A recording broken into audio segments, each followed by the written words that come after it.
I mean, IDHCC strives to ensure that everybody has the ability to live a life without thinking about if they're going to get their next meal, thinking about where they're going to sleep, thinking about how they're going to get their kids into school. That's IDHEC is working to ensure those resources are so accessible in the ID that folks don't need to think about it and it doesn't inhibit their ability to thrive.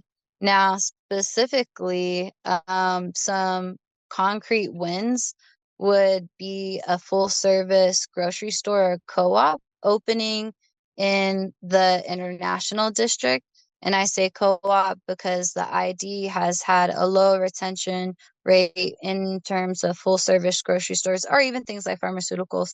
And if it was community owned through a co-op, for instance, it would be more likely to have autonomy. And so in our, for instance, like in our mission statement, it says that we strive to ensure that ID stakeholders and families are autonomous, and so they're not always, again, having to think about like where their next meal is, or because that inhibits autonomy. So that's one thing that a group meets, what a group, a food justice group meets every other 2 weeks, I believe.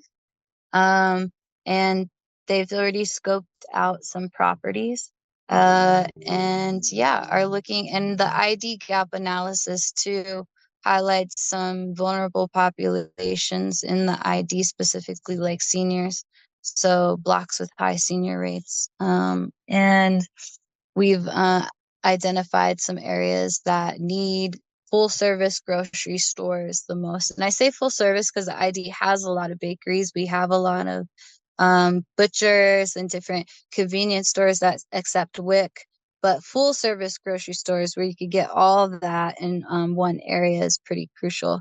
Yeah. And in addition to that, specifically the Walmart property is it was one of the biggest grocery stores for ID residents. I'm not sure if this report pulls in data from surveys we did early on about where do you go shopping the most. And this is before a lot of closures before COVID. And Walmart was like the number one place.